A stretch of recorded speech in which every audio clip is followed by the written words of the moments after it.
Bismillahirrahmanirrahim. Assalamualaikum warahmatullahi wabarakatuh.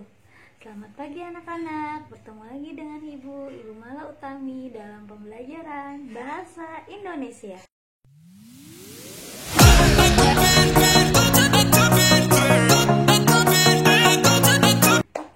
Hari ini Ibu akan membahas tentang kelanjutan materi teks deskripsi. Minggu lalu Ibu sudah menjelaskan mengenai penjelasan teks deskripsi, ciri-ciri teks deskripsi, dan juga jenis-jenis teks deskripsi. Ya, sekarang kita lanjutkan materi selanjutnya. Kita hari ini akan membahas mengenai apa itu struktur teks deskripsi, apa aja sih macamnya, dan juga Ibu akan membahas mengenai kaidah kebahasaan yang digunakan dalam teks deskripsi. Ayo kita simak materinya. Nah, anak-anak, struktur teks tanggapan deskripsi dibagi menjadi 3. Pertama, identifikasi. Identifikasi ini sering juga disebut sebagai deskripsi umum. Yang kedua, deskripsi bagian. Yang ketiga, simpulan, kesan, atau sering juga disebut sebagai penutup. Nah, ini rincian dari struktur teks deskripsi yang Ibu jelaskan sebelumnya. Yang pertama itu identifikasi. Identifikasi itu kan sering disebut juga deskripsi umum.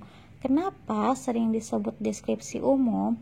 Karena identifikasi ini menjelaskan gambaran umum dulu.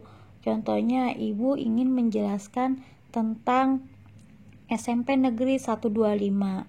Nah, Ibu menjelaskan dulu, SMP Negeri 125 adalah sekolah SMP yang terletak di Jalan Utan Jati. Seperti itu. Terletak dekat dengan perumahan Citra Garden 2. Nah, itu kan gambaran umum ya, gambaran umumnya. Belum ke gambaran khususnya. Kalau gambaran khususnya ada di dalam itu kayak apa gitu. Nah, itu masuknya ke deskripsi bagian. Deskripsi bagian ini diperinci lagi gambaran yang objeknya tadi itu secara detail. Contoh, SMP Negeri 125 itu memiliki gedung dengan 4 lantai, berwarna biru dan putih.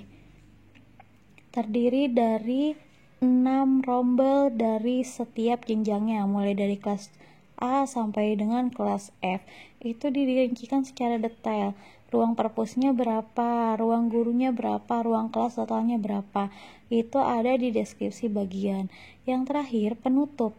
Penutup ini atau kesan atau pesan, nah itu masuknya ke penutup. Contohnya, saya senang bersekolah di SMP Negeri 125 Jakarta karena suasananya sangat ramai dan juga sangat sehat, sejuk, seperti itu. Yaitu merupakan kesan. Sampai di sini Ibu harap kalian paham. Nah, anak-anak, ini salah satu contoh cara menganalisis struktur teks deskripsi. Apabila teks deskripsinya sudah ada ya, silakan kalian pahami.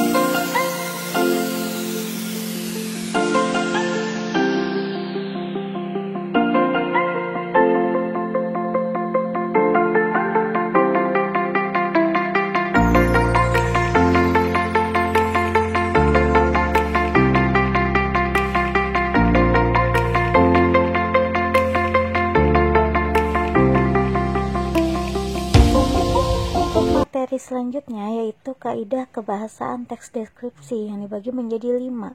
Pertama, penggunaan kalimat perincian untuk mengkonkretkan.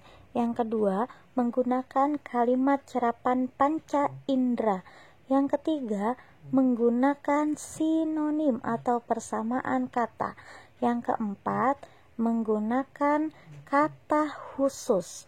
Selanjutnya, yang terakhir, yang kelima, menggunakan kalimat bermajas.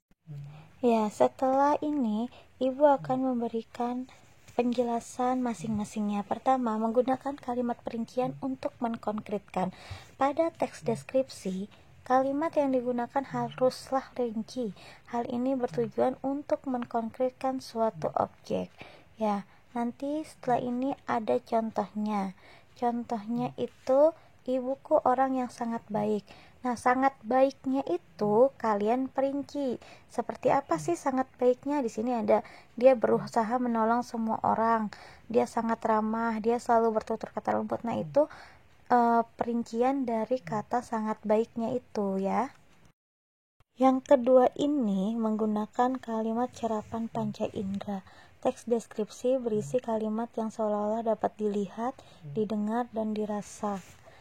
Hal ini bertujuan agar pembaca dapat melihat, mendengar, dan merasakan juga objek yang sedang dideskripsikan, walaupun dia tidak melihat secara langsung. Nah, ini penjelasan contohnya.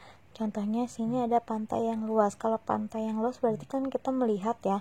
Itu menggunakan indera penglihatan. Deburan ombak pantai yang berirama. Ini kan berarti kita seolah-olah kayak ngedengar gitu ya, mendengar. Itu menggunakan indera pendengaran. Udara di kota Bandung akhir-akhir ini begitu sejuk. Itu kan berasa ya, kita merasakan udaranya tuh sejuk. Itu menggunakan indera perasa seperti itu. Yang ketiga, menggunakan sinonim atau persamaan kata. Kan ada antonim, ada sinonim ya. Kalau antonim lawan kata, kalau sinonim persamaan kata. Nah, yang kita gunakan sinonim. Tentunya kita harus memiliki pembendaharaan kata yang banyak. Bisa dilihat di KBBI atau Kamus Bahasa Indonesia lainnya. Sinonim digunakan untuk lebih mengkhususkan kata yang hendak disampaikan, supaya lebih jelas gitu si pembacanya mengerti apa yang sedang dideskripsikannya. Contohnya, ada sinonim kata melihat, yaitu memandangi, menatap ya. Kedua, mendatangi, mengunjungi, itu sinonim persamaan katanya. Indah, mengagumkan, elok, cantik. Nah, itu persamaan kata dari indah semuanya. Selanjutnya yang keempat, menggunakan kata khusus. Ada kata khusus, ada kata umum.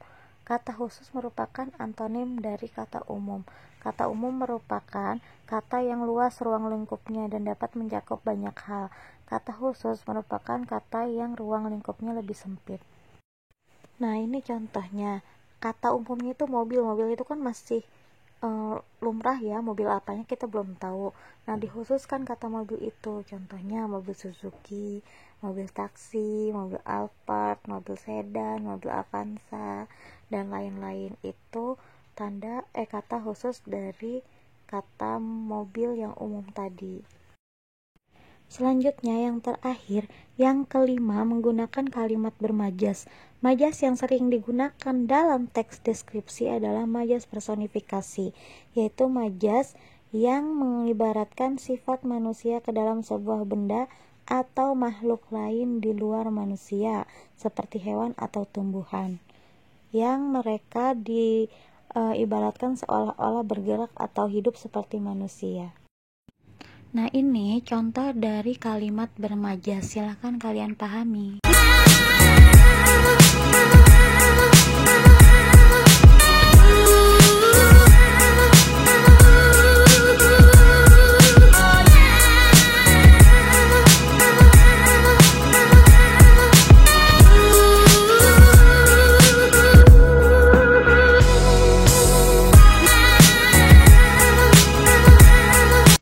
Ya, sekian materi dari Ibu. Sampai jumpa di materi selanjutnya. Tetap semangat dan jaga kesehatan. Wassalamualaikum warahmatullahi wabarakatuh.